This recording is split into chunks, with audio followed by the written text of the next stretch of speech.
বিবি ঘরের মধ্যে আটকায় দিয়েছিল, বলে আটকাইছিল জোরে ঘরে।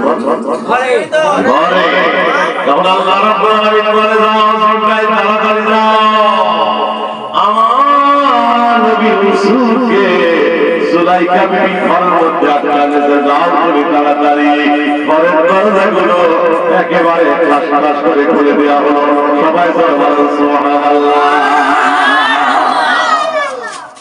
সুলাইখা বিবি যখন দেখলো যে আর তো ইউসুফকে রক্ষা করা যায় না, তখন সুলাইখা কয়, যেও না ইউসুফ, ধরে তোমার তোমাকে বানাইব আমি মিশরের বাদশা। বলে ইউসুফ দায়ী না, সুলাইখা দায়ী। কথা বল, কে দায়ী বলেন? সুলাইখা বিবি দায়ী। এইবার আমি যে কথাটি বলতেছি যে আল্লাহ রাব্বুল আলামিন সাহায্য করেন ফেরেশতা মারফত, তাই না? একটা হলো বিবি আসিয়াকে রক্ষা করার জন্য আল্লাহ ফেরেশতা পাঠায়, ইউসুফ আলাইহিস সালামকে রক্ষা করার জন্য আল্লাহ রাব্বুল আলামিন ফেরেশতা পাঠায় দিল। এই যে হাদিস বলতেছিলাম, মিশকাত শরীফের হাদিস মনে আছে তো? ভুল পয়েন্ট আপনারা বলবেন না যে 6টা পুরস্কার আল্লাহ রাব্বুল আলামিন শহীদদেরকে দান করে। এক নম্বরে তার গুনাহ মাফ করে দেয়, 2 নম্বরে তার সামনে আল্লাহ জান্নাত হাজির করে, 3 নম্বরে আল্লাহ রাব্বুল আলামিন তার সমস্ত অপরাধগুলো ক্ষমা করে দেয়। সুবহানাল্লাহ সুবহানাল্লাহ। কি যারা শহীদ হবে, ইসলামের জন্য যারা শহীদ হবে, আল্লাহ দ্বীনের জন্য তারা রক্ত দেবে, এ শহীদগুলোরে জান্নাতের মধ্যে আল্লাহ 70টা ফুলের সাথে বিয়ে দেবে। সবাই জোরে করে সুবহানাল্লাহ। আমাদের বাংলাদেশে যারা ওয়াজ নসিহত শুনে একদল লোক আছে কোরআন হাদিস বোঝে না, আলেম ওলামা কোরআন বলে হাদিস বলে সেদিনের সমালোচনা করে, যারা কোরআন হাদিস কোনো কিছুই জানে না, পেটের ভিতর টুকুরি না বলে কিছু বলতে পারবে না, তাদের কথা শুনে ঠিক কিনা বলে শুনবেন কোরআন হাদিস বলছি, তাই না? তাই শহীদ আল্লাহ রাব্বুল আলামিন জান্নাতের ভিতরে 70টা ফুলের সাথে বিয়ে দেবে।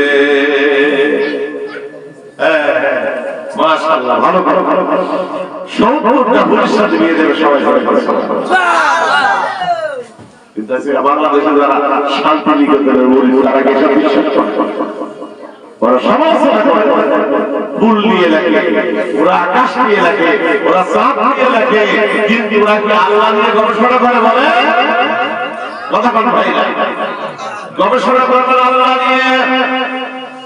কবির ভাষায় নীল আকাশে তারায় তারায় আমি তোমাকে দেখি, তোমাকে খুঁজে তোমার প্রেমের কবিতা লেখি, তোমার প্রেমের কবিতা লেখি, তোমাকে দেখি আকাশ মানে তারার মাঝে, তোমাকে দেখি ফুলের মাঝে, শোনো বিধানা আপন মনে চলো।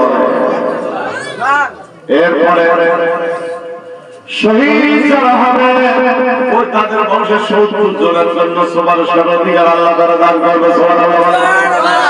শহীদদের দাম বেশি রাখো, বেশি। এরপর আমাদের আমাদের পয়েন্টের উপরে আসি, একটু মহব্বতে বলে লা ইলাহা ইল্লাল্লাহ, লা ইলাহা ইল্লাল্লাহ, মুহাম্মাদুর রাসূলুল্লাহ। আমার সোনার ভাইরা, এক এক কাটকে আমার শোনেন, দেরি কথা না। বিশ্বনবী হযরত মুহাম্মদুর রাসূলুল্লাহ সাল্লাল্লাহু আলাইহি ওয়াসাল্লামের ঘরটা ছিল আনন্দের প্রহর। সবাই বলেন সুবহানাল্লাহ। কিসের প্রহর? আনন্দের প্রহর। তারপরে নবীজির স্ত্রীরা নবীজিকে ভালোবাসবেন, আল্লাহ নবী তাদেরকে ভালোবাসেন। সুবহানাল্লাহ।